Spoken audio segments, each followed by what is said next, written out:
Well, good afternoon, everyone. I'm Nate Grays with the New Hampshire Municipal Association, and today I am happy to be the intro to the intro to the third part in the five-part webinar series, Local Solutions to the State's Housing Crisis.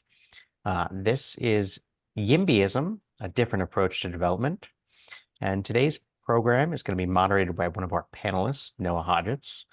And before I turn it over to Noah for further introductions, I do want to remind those of you who are interested in asking questions, there is a Q&A function either at the bottom or the top of your screen, probably.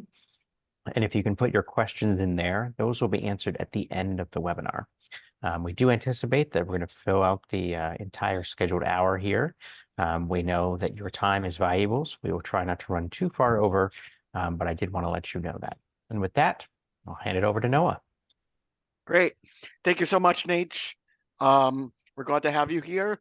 I just want to note, in case you did not see in your email this morning, unfortunately, one of our speakers, Bart McDonough, the Planning and Development Director in Newmarket, could not, had some unexpected circumstances which came up at the last minute and could not join us.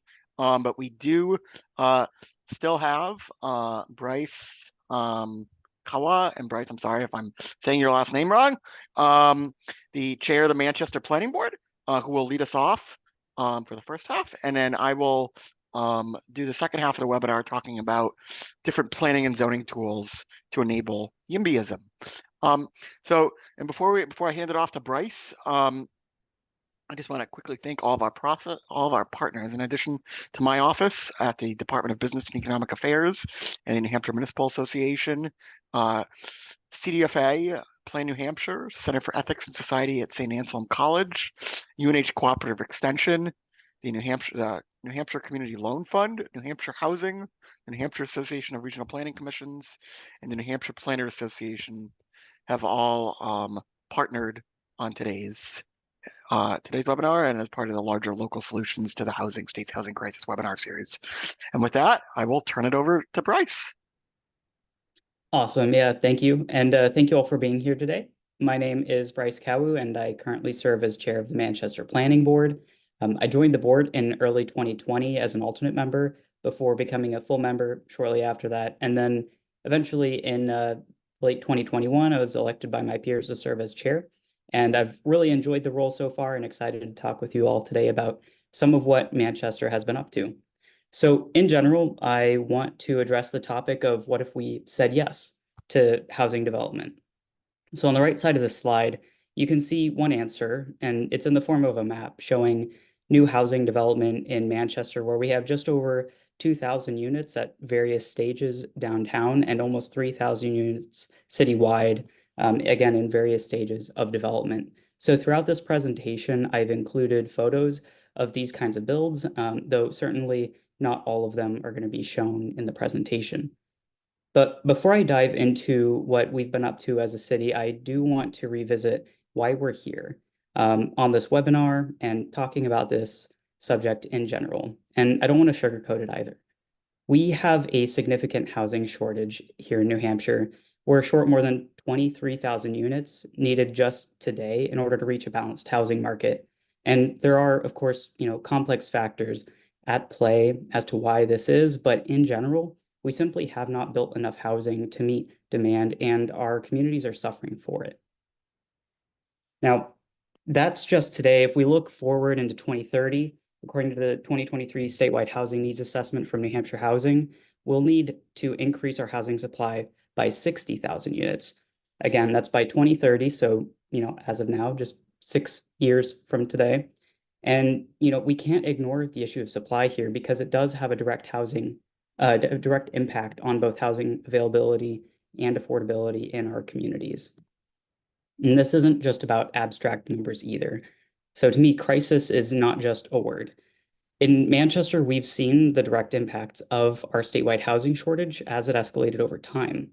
Rents and home prices have been skyrocketing with limited availability for folks who are looking for a place to live, whether they are within, our city limits already, or if they're looking to move here for jobs or family or just to have a nice place to be. Hundreds of our community members are also either unhoused or precariously housed, and this isn't new. And in fact, one of our own planning board members recently had to step down because they had to move out of the city due to not being able to find a suitable home that met their family needs and fit their budget. So all of us statewide know people who are struggling, and in Manchester, the housing crisis is personal. And given that we're undeniably in a housing crisis, I think we ought to act like it. Part of acting like it is taking action of some sort. I want to quote the Brookings Institute. They wrote a few months ago that inadequate housing supply, particularly of affordable units, is consistently shown to be the primary driver of homelessness in the US, significantly outweighing factors such as substance use, poverty, and mental health. So to put that another way, like I have here in my first bullet point, there is no build solution to the housing crisis. We have to tackle supply. So if we're going to build, where are we going to do it? Given that new developments tend to require access to infrastructure, in my view, they're best suited for towns and cities with existing systems in place. From a logistical standpoint, this is a lot easier because you can augment existing sewer, water, electrical, and transportation infrastructure much more cost effectively than building it all net new in rural areas. Certain types of development, like infill, are also a lot more financially sustainable in the long run, limiting the new miles of roads, pipes, and wires needed to support new housing, while also providing higher property tax bases for the municipalities that host these developments. Urban 3 is an organization that did a great statewide analysis of New Hampshire. If you'd like to look that up later, everyone will get a copy of these slides if you don't have it already. So hopefully these hyperlinks are clickable, and if not, we can follow up after that with a list of links. Infill development also is really useful for making downtown areas more vibrant because it helps more people to live in the area, spend more time in the area, spend money on local businesses, and it brings folks together in these more walkable mixed-use areas, which helps to build community. And last but not least, infill and adaptive reuse types of projects can provide environmental benefits as well, because it helps reduce our outward sprawl and preserve some of the natural spaces that we love so much in New Hampshire. We don't want to solve our housing crisis by paving over paradise. And on top of that, the carbon footprint of infill is a lot less than greenfield development on the outskirts, where everyone is going to have to drive to get anywhere they need. And it also takes away some of our existing natural spaces. So I think I've belabored the point long enough. We need to do something. And there are, some general ideas on what we can do. So what have we done in Manchester? For one, we have, or I should say the city of Manchester, since I'm not technically an employee, I serve as a volunteer on the planning board, but the city of Manchester has dedicated millions of dollars and multiple underutilized city properties to the development of legitimately affordable housing. Shown here is one of those developments in progress. So this is at the intersection of Merrimack Street and Chestnut Street. If you're familiar with downtown Manchester, you may be aware of the old police building that is located there, still temporarily located there, but that will be taken down as part of this development. There's also just a massive hole in the ground, which you can see in the picture on the bottom left. But in the end, it's going to be 3 new buildings with 197 total units, all of them affordable and in a highly walkable area. The city of Manchester has also adopted the latest 79E enabling legislation, which allows the city to provide tax incentives to developers who want to build housing in our municipality. But they have to demonstrate a need for tax relief by showing their pro forma and showing that the tax break will help them actually be able to move forward with the project. We're not just going to hand out tax breaks willy-nilly for no good reason. But multiple developments have taken advantage of this thus far, and you could see some of the impacts where we have, again, more construction happening as a result of this enabling legislation. We've also, on top of that, pursued a handful of targeted zoning amendments over the past couple years. Last year, the planning board initiated a zoning amendment to make it easier to build ADUs, which are accessory dwelling units. The Board of Mayor and Aldermen did decide to adopt that amendment in the end, which we're really grateful for. And this year, the new mayor is actually pushing for even more reforms related to missing middle housing in general. This new targeted set of zoning amendments will be heard on Tuesday, March 5th at 6:30 p.m. at City Hall. There's going to be a public hearing on it, and hopefully it'll move forward. But in general, the changes are going to allow ADUs without even going to the planning board at all, which as a member of the planning board, I'm actually strongly in favor of, because they are very gentle increments in density, and planning staff is more than capable of handling some of the aesthetic questions, and if needed, they can reach out to us for support. The zoning amendments will also slightly increase the baseline density in some of our urban residential districts, as well as slightly reducing parking requirements there as well. The city also recently established a lead safe program that aims to help rehabilitate some of our existing older and more affordable housing stock and make it safer for residents. And then there's especially of special importance is the creation of a new housing stability department in Manchester, which has facilitated the creation of a low barrier shelter at 39 Beach Street as a stopgap measure while we wait for enough housing units to come online. So the last thing that I want to touch on here is that I want to give Manchester land use boards a little bit of a shout out. Some land use boards in the state of New Hampshire, in my opinion, could use a bit of an attitude adjustment when it comes to housing. I recognize every community is different, and the folks who serve are taking time out of their days to help their communities. But in Manchester, fortunately, we have a zoning board and planning board where the general inclination of our members is not to instinctively shut applicants down or to reactively deny applications, but instead we try to get to yes. We try to figure out how can this proposal meet the needs of our community and satisfy our regulations at the same time. So from 2015 to 2021, as one statistic, the Manchester Zoning Board of Adjustment approved 86% of variances requested. This is a testament to both their attitude and also to the outdated nature of our existing zoning code, which necessitates those applications in the first place. The planning board, for its part, tries to take great care to not reactively deny, as I mentioned before, but to work to address issues that arise during the application process, whether they be issues with aesthetics, neighborhood character, traffic management, alternative modes of transportation, landscaping, residential amenities, and so on. The planning board has made it a habit to proactively and cooperatively work with applicants instead of just acting obstructively or just passively sitting by and waiting for an application to be perfect before it's approved. The building on the right is an example of that process. Originally, there was a lovely old home there with ornate exterior finishings. Unfortunately, it was significantly damaged by a fire. The original proposal to replace it was, in my opinion, a pretty ugly box. It was bland, it did not fit into the character of the neighborhood, but the planning board didn't just initially deny it. Instead, we kept the public hearing open. We offered feasible and cost-effective solutions to the developer to incorporate a more thoughtful design because we knew that we needed the housing. We would love to see some sort of development there. We just needed it to be a bit better. Eventually, we did reach a compromise with the developer, and while the final product certainly won't win any design awards, it's much better than the original proposal, and it is 6 more units than we would otherwise have on an empty lot. Of course, what's better than or not what's better than unofficial data. I'll get to that next. We have some unofficial data to start off with.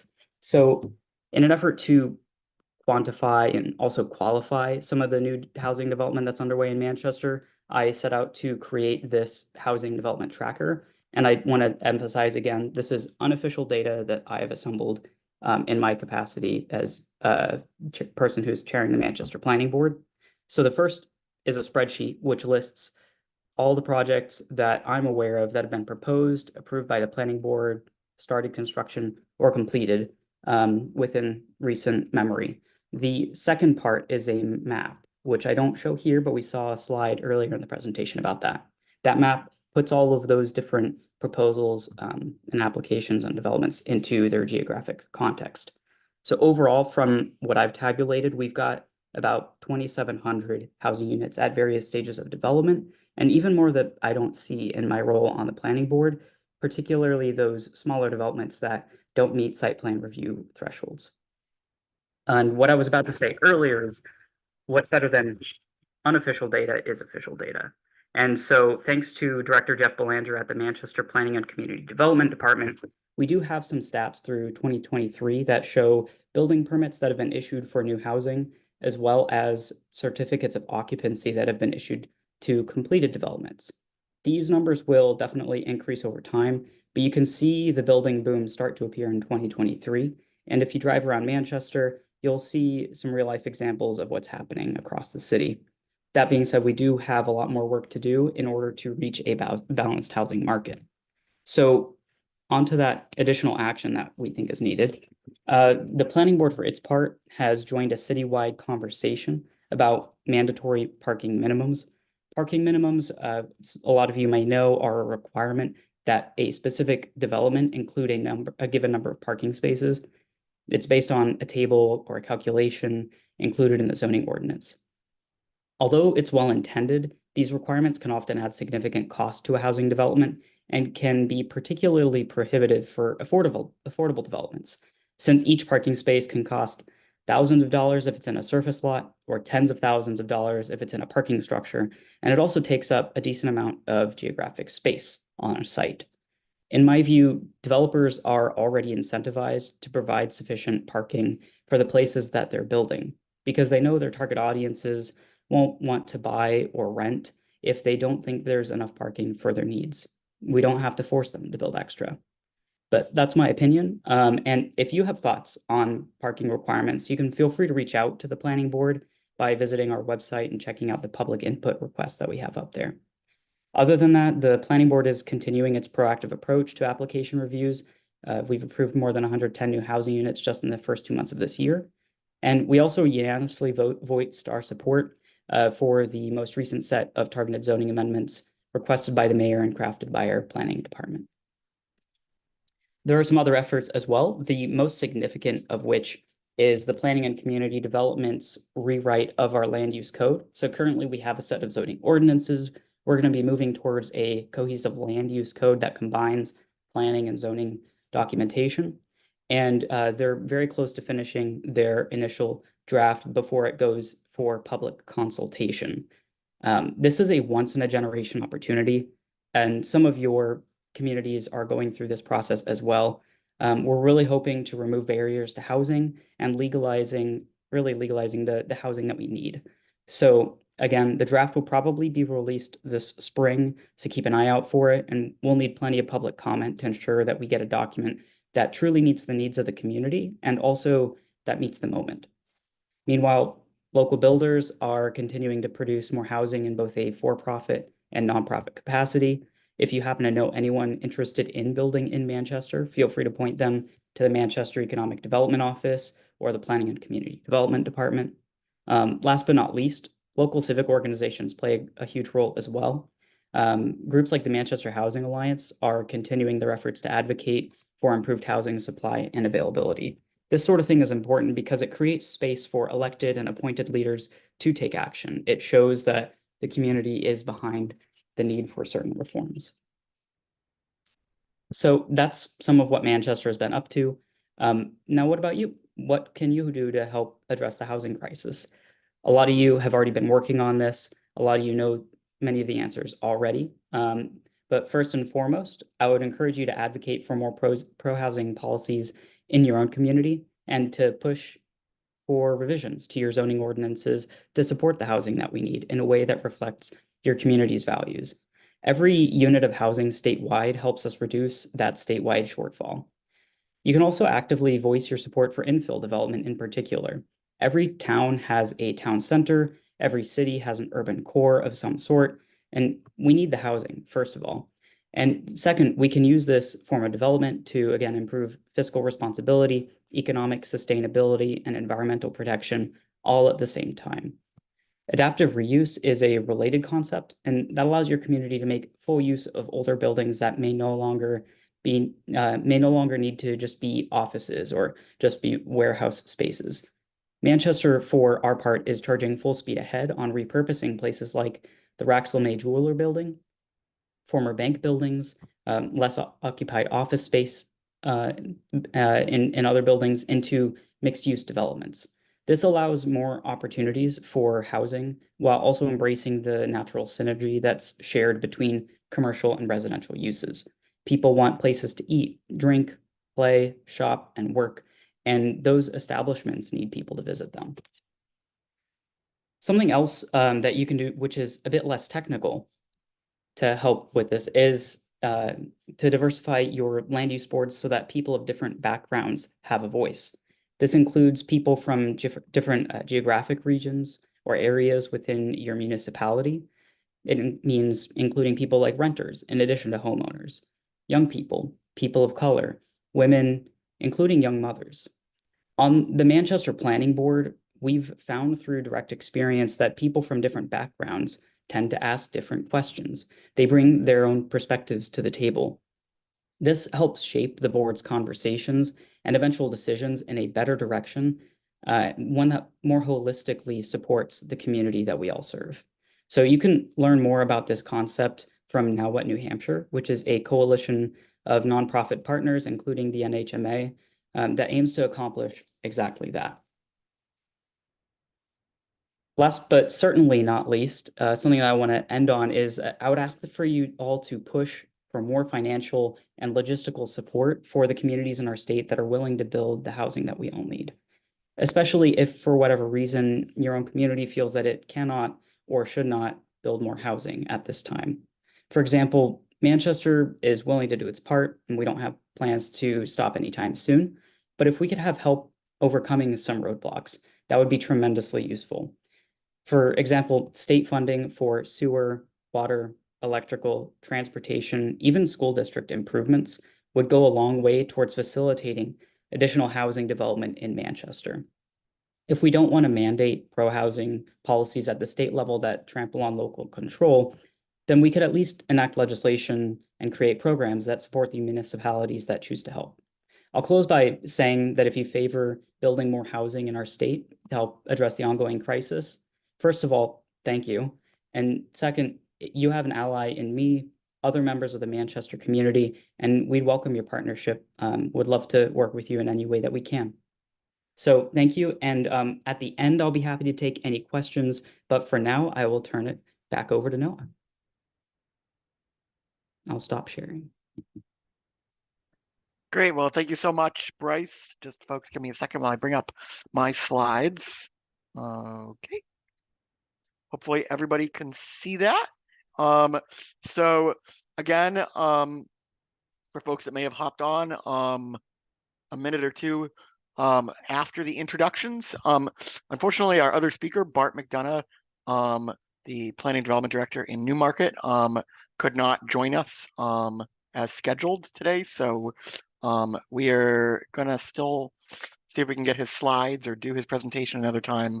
Be on the lookout for that. In the meantime, what I thought I would do for the second half of today's webinar is to go over kind of the array of different tools available to enable YIMBYism, many of which Bryce may have referenced, kind of different terms, and just so we all have kind of a baseline of understanding of the diversity of tools that are available to customize for the unique needs of your community with the end goal of increasing housing production.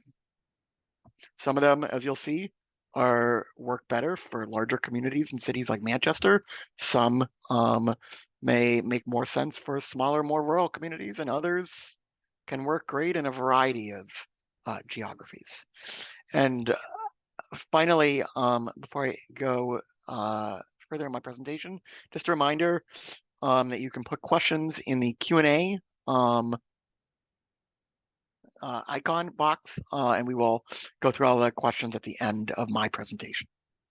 So some of you might remember, I touched on this in our first webinar of this series, the New Hampshire Housing Toolbox, which is a collection of 20 planning and zoning strategies for housing production in New Hampshire communities, which are consultant with the Office of Planning and Development, Outward Studios, produced with us in partnership with the Regional Planning Commissions as part of the Regional Housing Need Assessment program last year.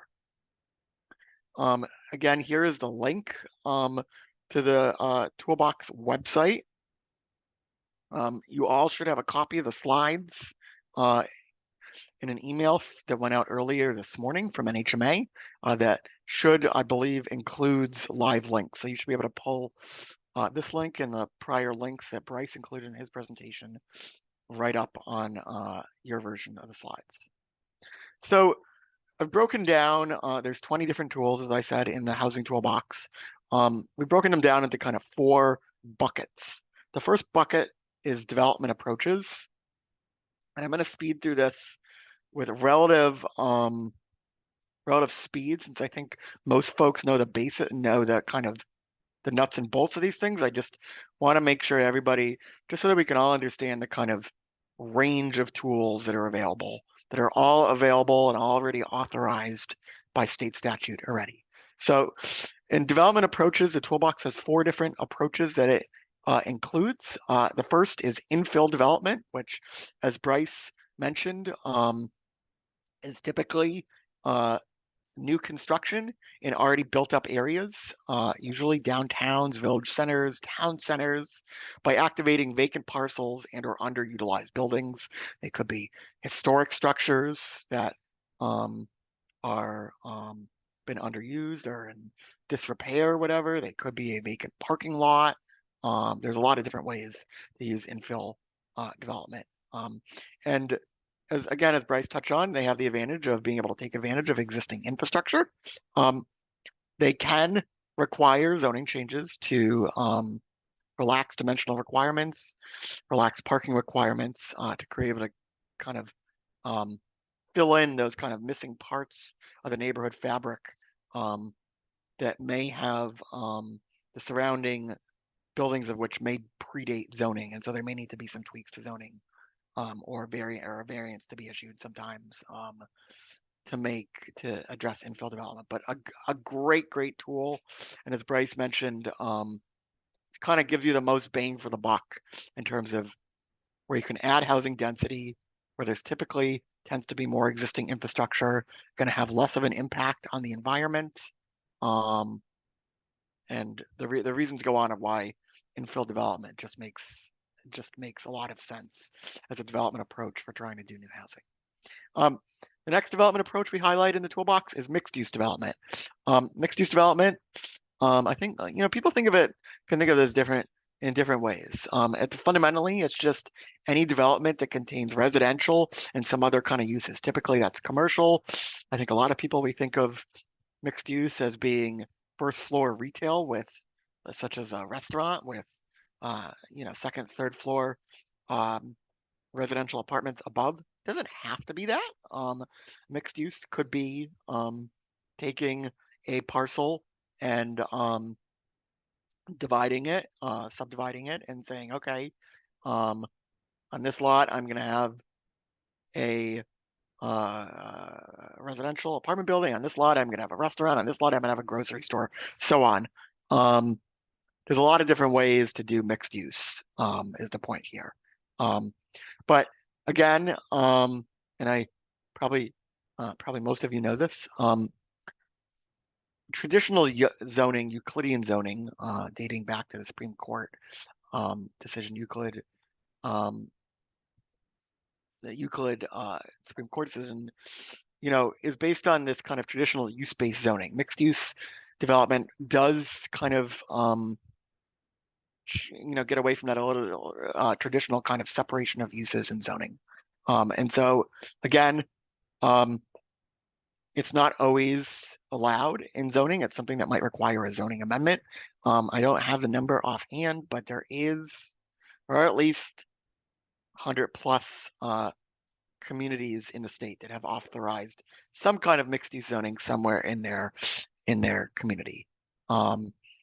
And it can be done at different scales, whether it's at the downtown or town center scale, or it can be done on kind of larger scale, like we've seen with examples like Tuscan Village in Salem or Woodmont Commons in Londonderry. So the third development approach is adaptive reuse.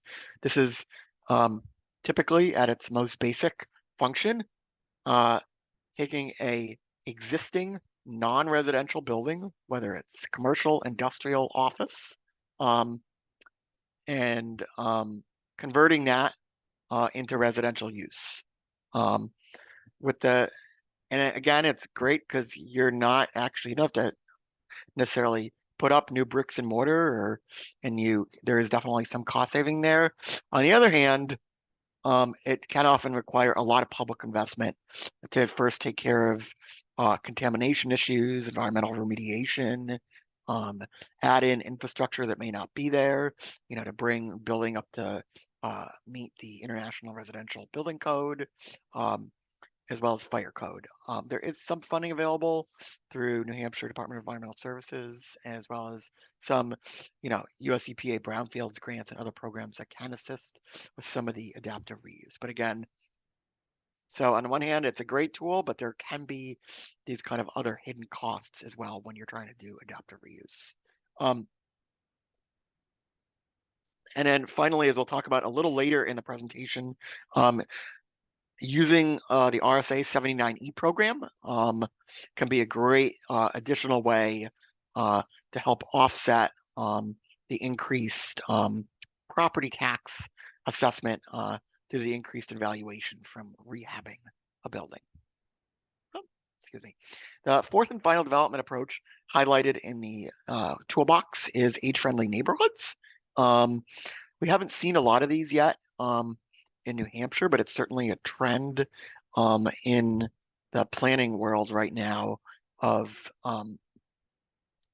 creating communities that can address the needs of a wide range of persons, from children and young professionals, beginning kind of creating family, moving into their first home, to people in their working life, to then people aging and wanting to age in place, and then needing additional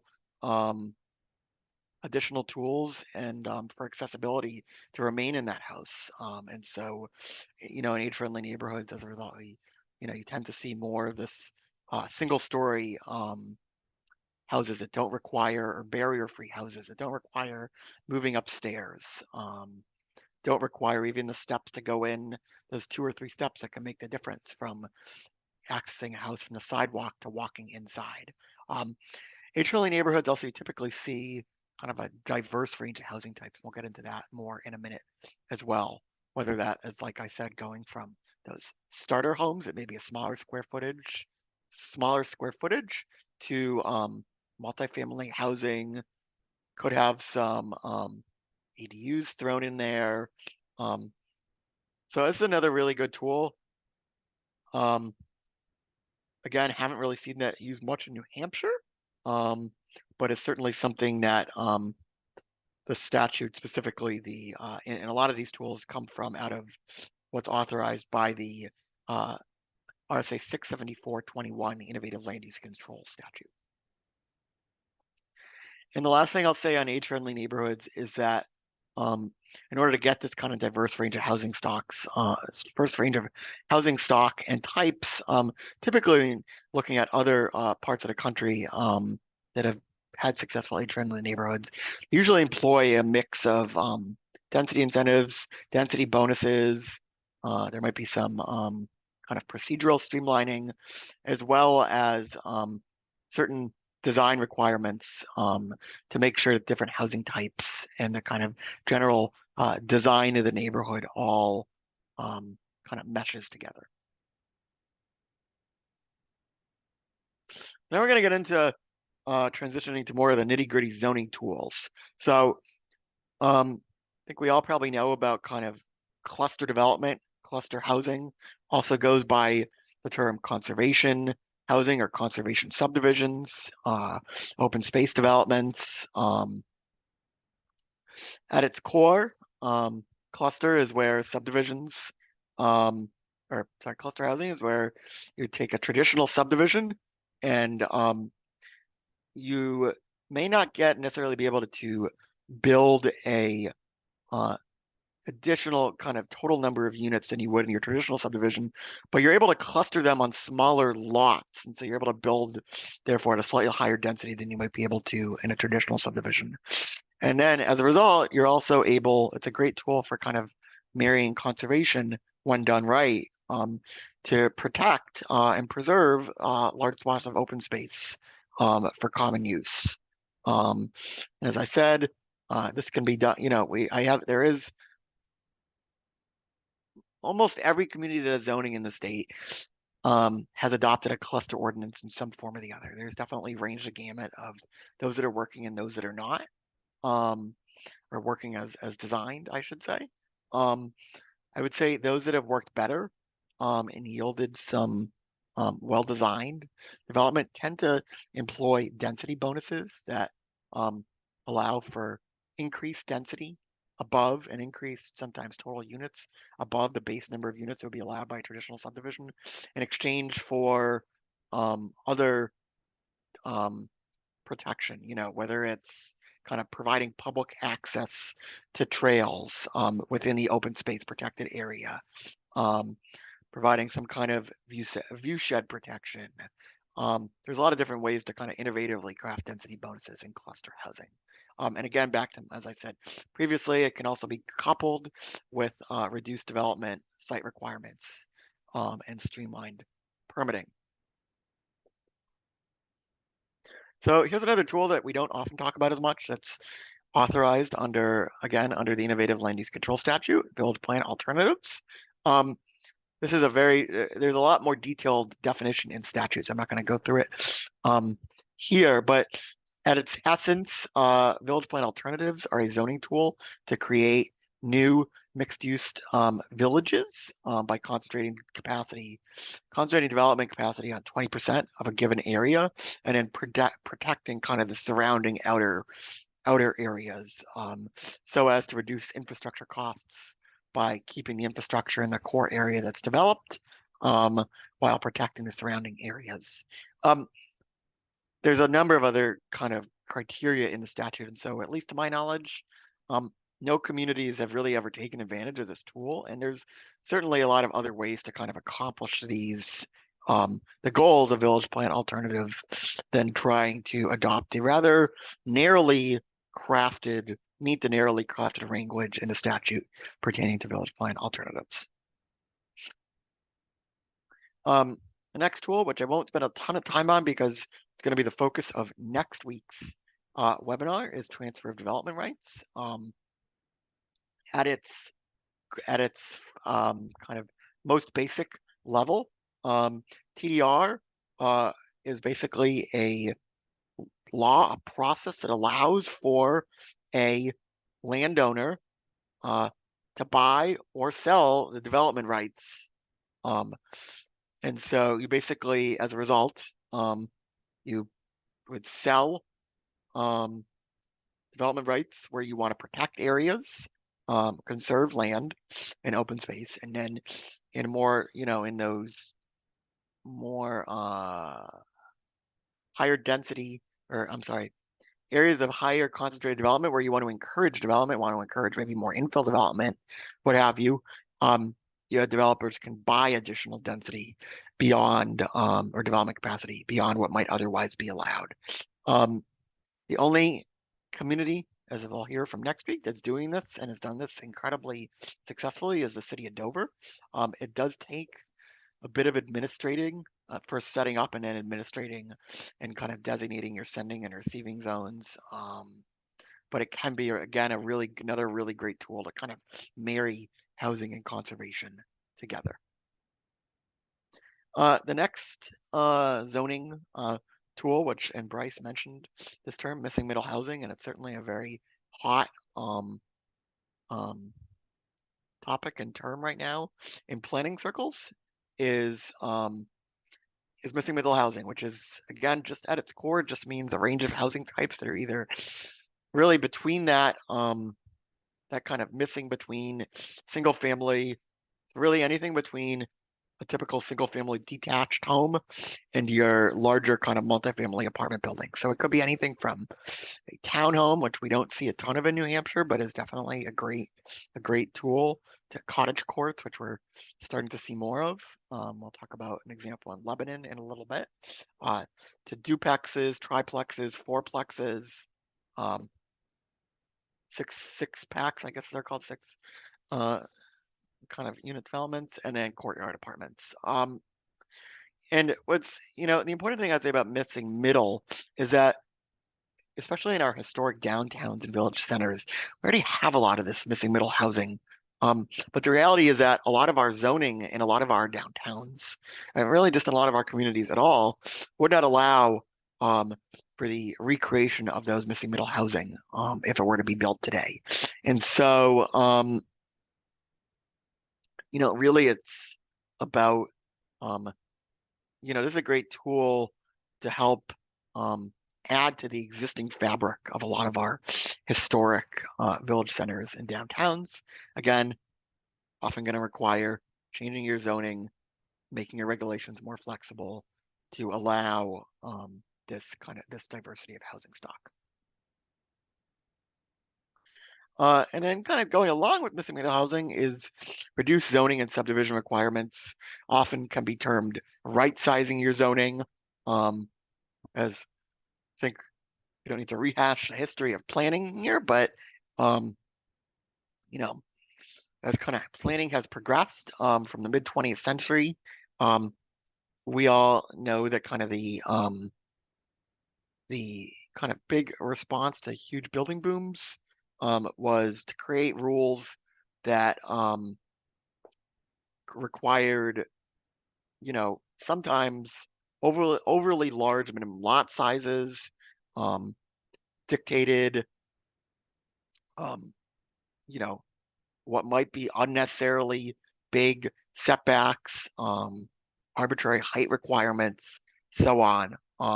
Again, as I said, going back to the previous slide, which just make it impossible to recreate the historic building fabrics that we see and neighborhood fabrics that we all love so much in our historic village centers and downtowns throughout New Hampshire. So reducing your zoning and subdivision requirements, whether that's through relaxing parking minimums, as Bryce touched on, whether that's on reducing your side, rear, front setbacks, can be a great way to,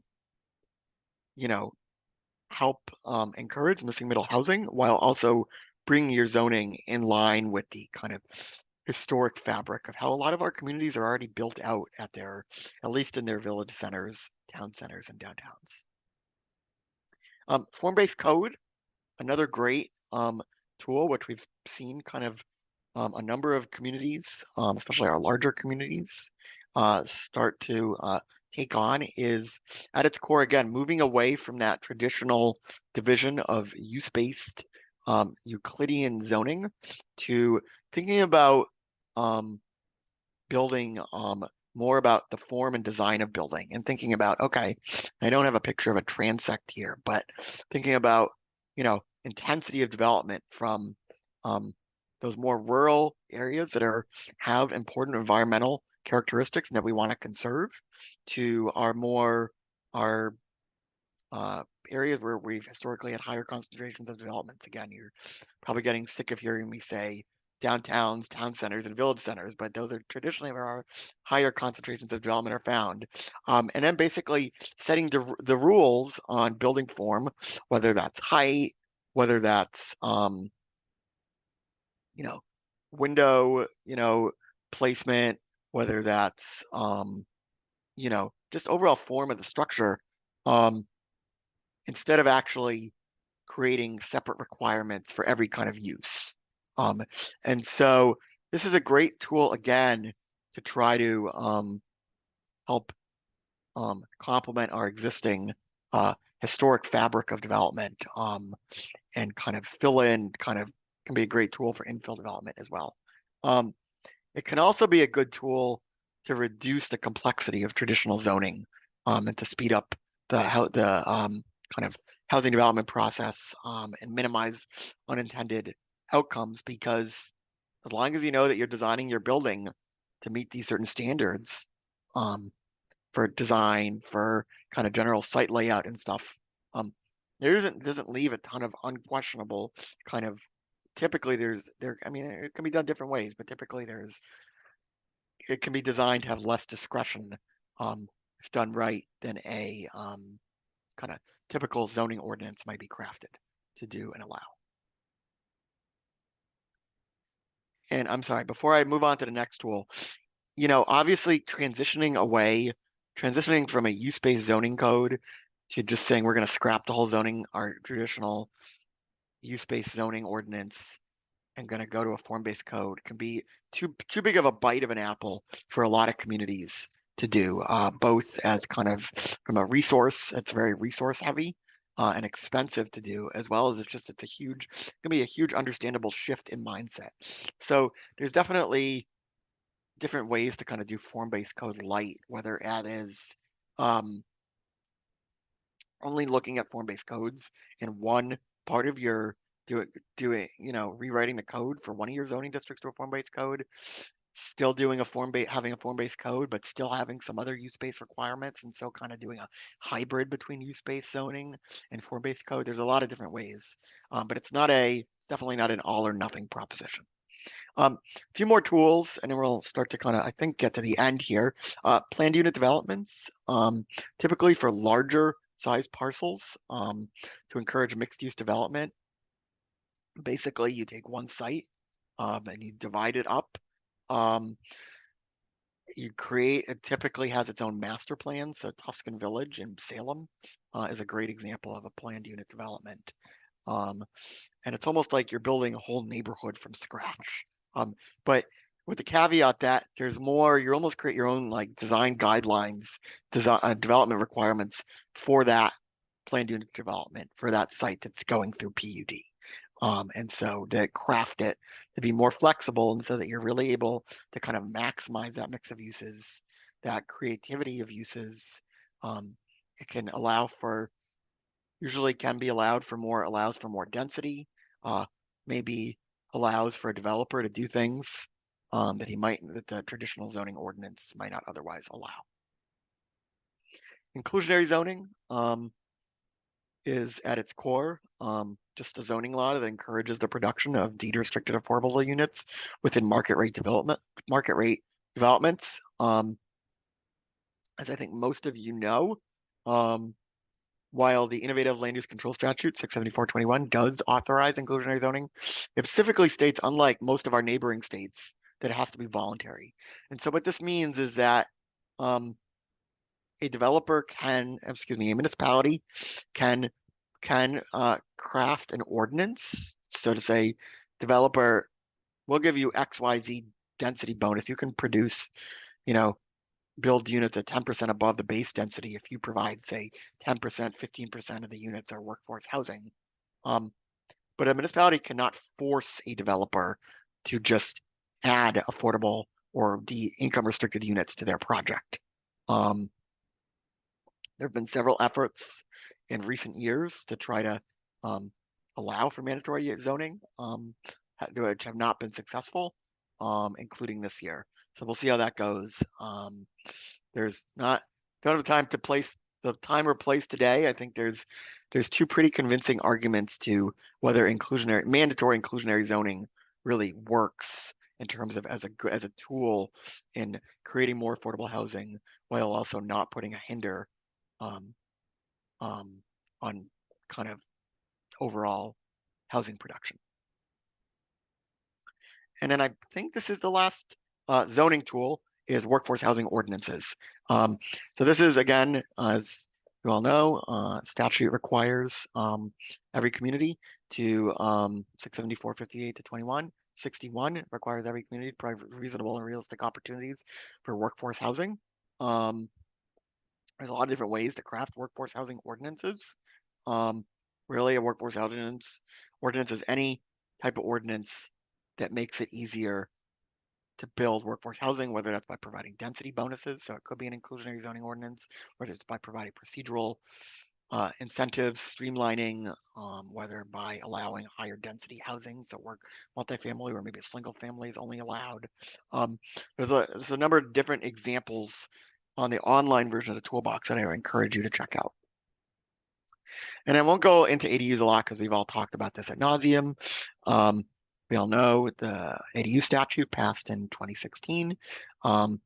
674, 71 to 73 requires every municipality to allow at least one ADU where they allow single family housing, either as a right or by conditional use permit or special exception. Towns also have the option to allow detached ADUs and can set their own terms for that. Last I think we're getting towards the end here, I promise. Housing tool here is manufactured housing. RSA 674:32 does also require communities to provide reasonable and realistic opportunities for, again, where single family is permitted, to require either manufactured housing on individual lots and or manufactured housing in manufactured housing parks or subdivisions. And so it's going to be a great way. It's all manufactured homes are regulated by HUD standards, but this is a great tool for kind of affordable home ownership. And I can tell you they're not what some of us have kind of our historical notions of, kind of rundown trailer parks. They're pretty nice looking units these days. And the New Hampshire Community Loan Fund, one of the partners for today's webinar series, actually started the first residential owned community program in the country, the Rock and H program.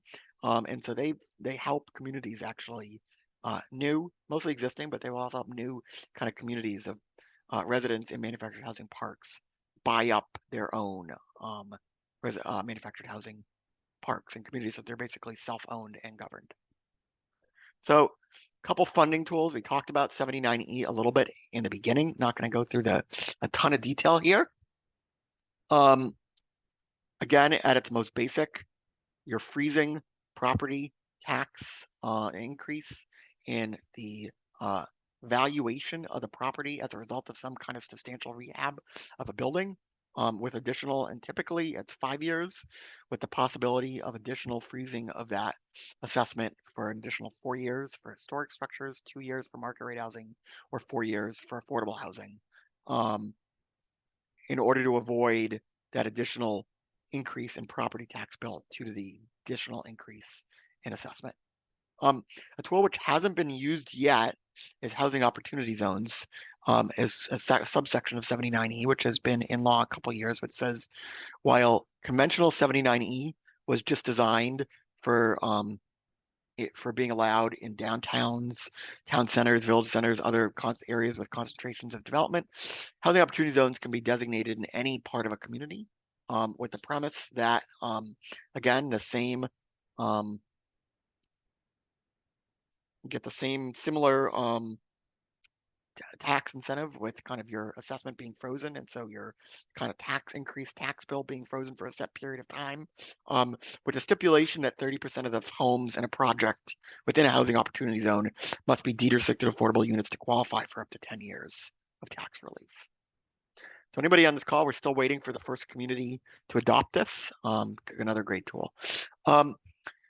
The last 2 or 3 tools here, tax increment financing. This can be a great tool, kind of like the cousin to 79E of a way for a municipality to Bryce's point earlier, to raise additional money for infrastructure investment. So in short, what happens is that, say, we're going to put this kind of increase. We know this development is going to create additional kind of property taxes down the line. The town is then going to take out a bond for what it thinks that additional property tax on that development is going to be down the line. And it's going to use that expected additional property tax valuation that it's going to get to offset the cost of any infrastructure needed for that development. It's worked very successfully. Concord's done this a number of times. It's another great program to look at for financing housing. And then the final, I think, 2 tools here are wastewater system alternatives. So where you don't have water, where you don't have sewer infrastructure, trying to do either prepackaged treatment plants or innovative treatment solutions, which are, again, still have to go to New Hampshire Department of Environmental Services. They have a list of approved innovative sewer septic treatment technologies, but definitely can allow for higher density housing than a traditional septic system might allow. And then there's something here on short-term rentals. This isn't really about housing production as much as giving municipalities the kind of flexibility to regulate short-term rentals, since that's become a really hot issue here as well. So those are the 20 tools in the toolbox. I realize it's 5 of, so I do have a couple of other examples of housing-friendly zoning adopted in 2023. I'm gonna stop here for a minute and take a couple of questions, knowing that some folks may have to drop off right at 1. So Hey, Bryce, why don't you come back on, and Nate, if you're still there as well. happy to moderate if that would be helpful. Sure. Bryce has been very busy answering questions. One of the questions that that did come up, and that is also, I think, the top one here, about how can something be done to change zoning to make it more friendly for people to build in communities. And I think that's where I should pop in here and say, coming up at town meeting, there are a number of municipalities considering various changes to their local zoning. And it's really important to show up and vote on those things. And tell your friends, tell your neighbors to show up and vote on those things, and why you care one way or the other, because that's how zoning changes happen. This is part 3 of the webinar series. Hopefully in this one you got some good ideas, and I'm sure you have in the previous ones, and you'll get some more in the upcoming ones. And if you see something in here that you say, hey, this is something our community should do or can do, but we need to change zoning, just know that town meeting happens every year. Right around November is when planning boards take petition warrant articles for changes to zoning, but there's plenty you can do ahead of time to start talking with them. Obviously, people like Bryce would love to hear input from the community to say, hey, how can we do better? So that's a great opportunity, and I certainly encourage you to use the tools that Noah and Bryce have given you today to advocate for how you think your community should look, both at this town meeting and in subsequent ones.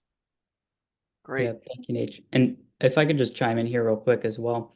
Whether you live in a town or a city, conversations are what really help move the needle on these topics. So whether or not you have, a perfect zoning amendment drafted in your brain and you want to just propose it to the planning board or, the city or town council, anything like that, or just bring it up for your town meeting, you can still just start the conversation, ask your friends and neighbors, talk to elected or appointed officials about, hey, why can't we do X, Y, or Z? And that's really one of the most important things I would like to drive home, is that in order for us to address this issue in the most comprehensive way possible and bring as many people with us as possible, we need to make sure we're having those conversations. Yeah, and I think that's great. I would echo that. I think some people have this notion that somehow zoning is fixed in time, and it's like it was done and it can never be changed.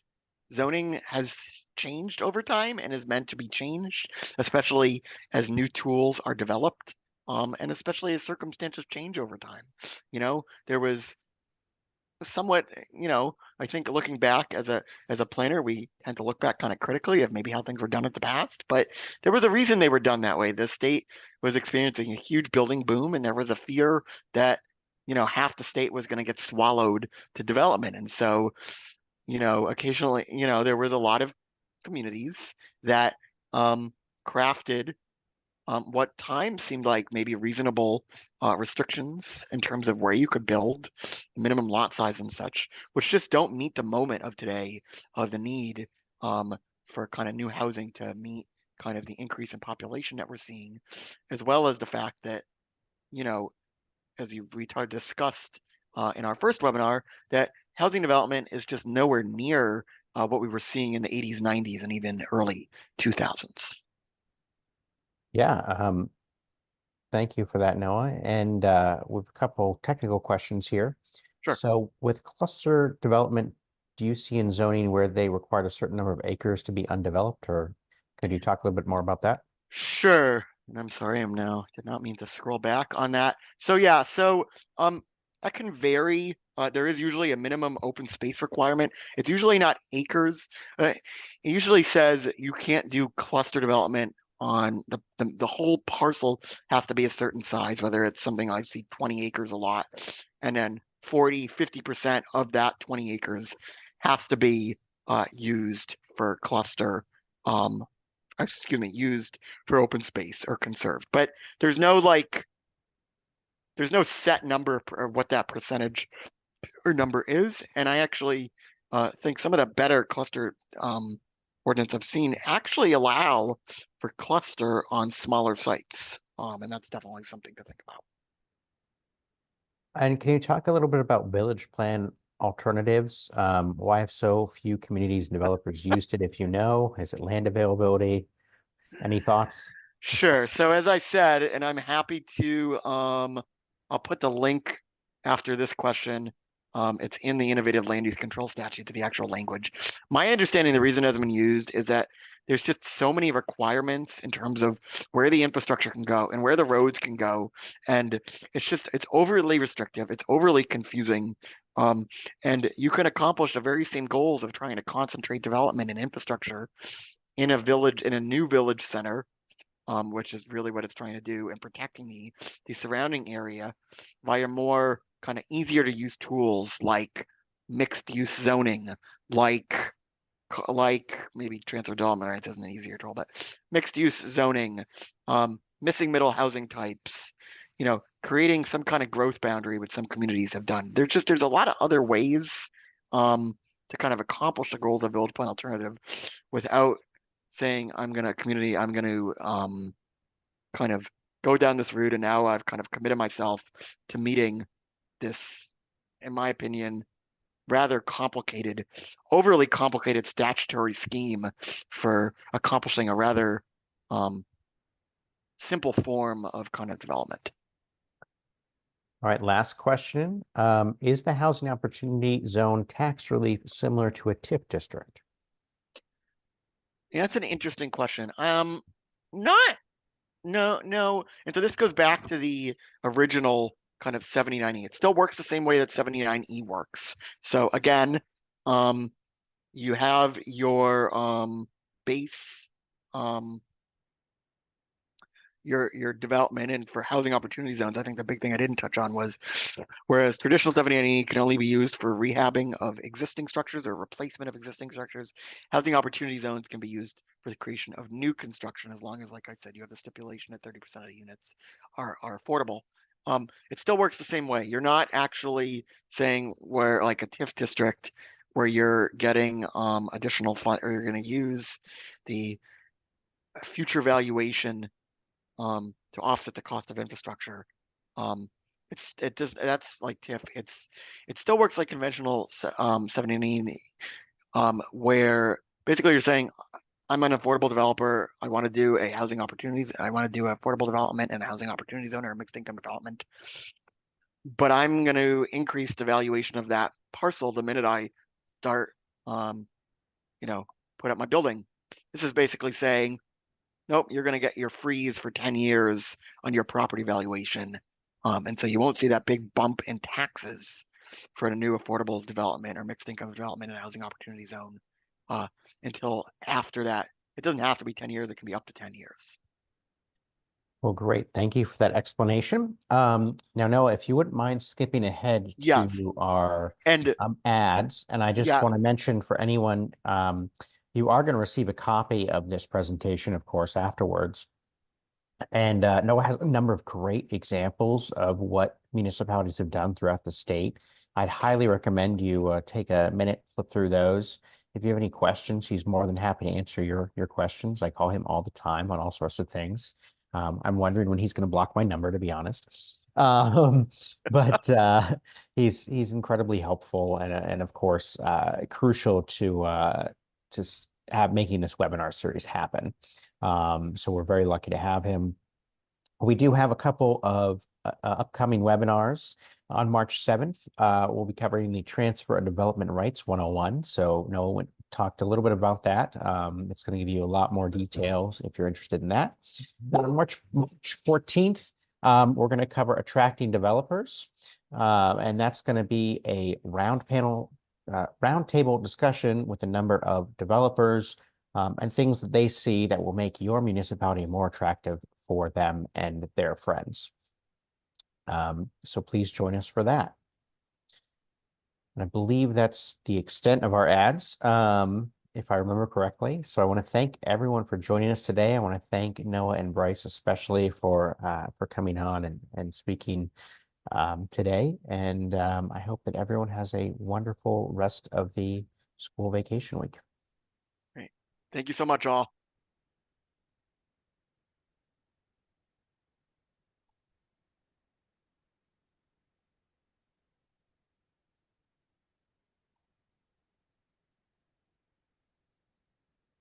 All right. I think we're good. Ashley, you can